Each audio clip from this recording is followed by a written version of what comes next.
Сайн байцгаана уу? Би Нандин брендийн үүсгэн байгуулагч Шишгэ байна. Энэ бол манай гэр. Манайх одоо энэ гэртээ амьдраад 2 жил хагас болж байгаа.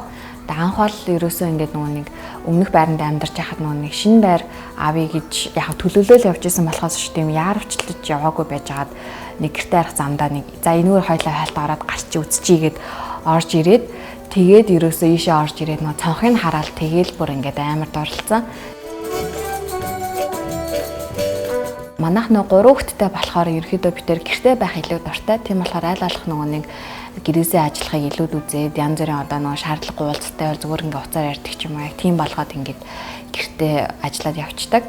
Тэгээд тэрнээс гадна бас нэг одоо Монголд үйлдвэрлэл эрхэлдэг одоо бизнес хийдэг хүн учраас нэг инспирэшн ингээд авах аюу хэрэгцээ байдаг байхгүй юу. Тийм болохоор гэрээсээ хамгийн их инспирэшн одоо авч болохоор тэгж тогтжуулсан байгаа. Тэгээд гэр гэдэг чинь одоо бидний хамгийн их цагийг өнгөрүүлдэг гэртээ орж ирээд ингээд цэнэглэгдээд маргааш өглөө нь гарч байгаасаа гэдэг үднээс гэртээ одоо нэг ямар ч тийм одоо өөртөө саад болохооргүй тий дандаа их тийм урам зориг авч яхахын тулд ингэж тогтжуулсан байгаа.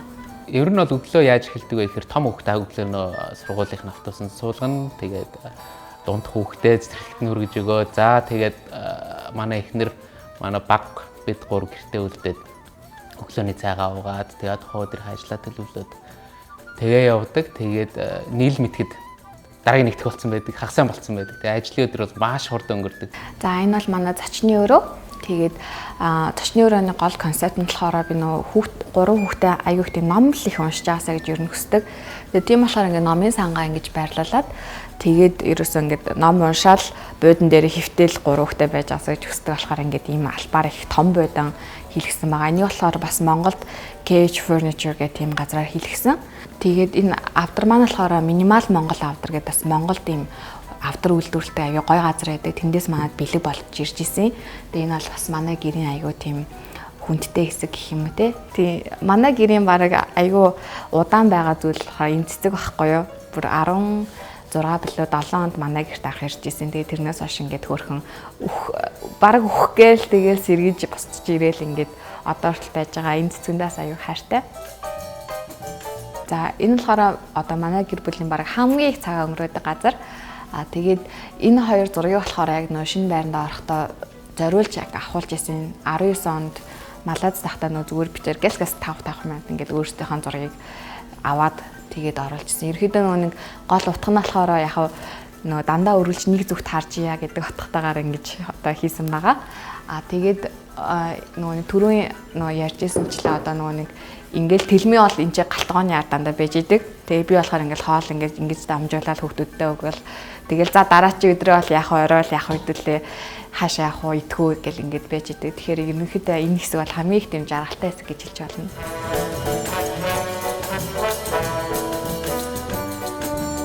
За энэ бол манай унтлагын өрөө байгаа.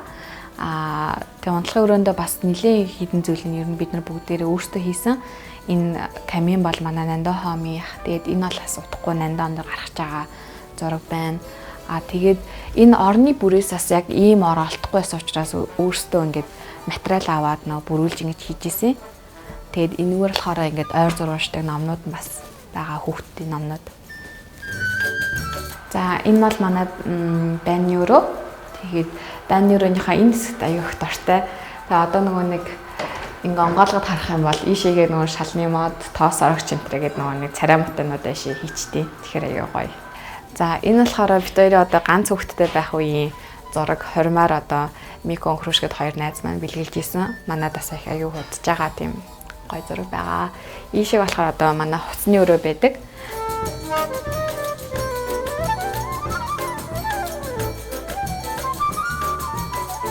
За энэ манай хүүхдийн өрөө. Тэгээд охин маань сургуулиасаа тараад ирсэн байна.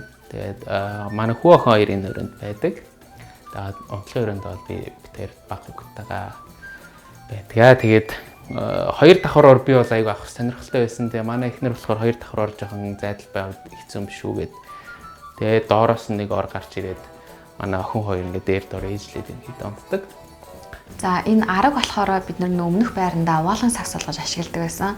Тэгэд энэчэндээ бас яах вэ гэж агаад тэгээ үүдэндээ ингээд одоо нэг юу болгоцсон ингээд орж ирэнгүүтээ шууд хүүхдүүд чинь ингээд күртэг мүртэг те ингээд авчирсан удаа ингээ бүгдийг ингээ сайхан хайчтай. Тэгээд ийм хэсэг болгоцсон. Энэ аргандаас аягаа дуртай.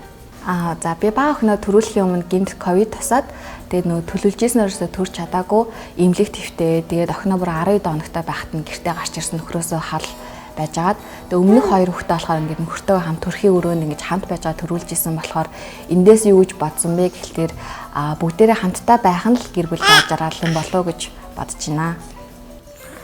За бусад гэр бүлүүдтэй хандаж хэлэхэд ер нь хосууд их сайн ойлголцдог байх хэрэгтэй. Тэгээд ойлголцсон гэдэг нь ингээд бас ингээд асуудлаа их тийм ил тод нээлттэйгээр хоорондоо ярилцаж хэлэлцэж штэ. Тэгээд нэг шийдэлд хүрдэг байхгүй бол ингээд тэр маш удаан хугацаанд ингээд үргэлжлэх юм бол хосуудын хувьд аюу тийм анцаа үүсэх тийм байдаг гэж одоо бит хоёрын бол их тэгж боддог. Тэгэхээр асуудлыг аюу эртхэн ярилцаад эртхэн шийдээд дараа нь яах вэ? Дараа нь юм асуудал үүсэх юм бол яаж шийдэж явах юм, яаж ардан гарч явах юм гээд тийм байдлаар байгаасай гэж ер нь хосуудаа хэлэх байна.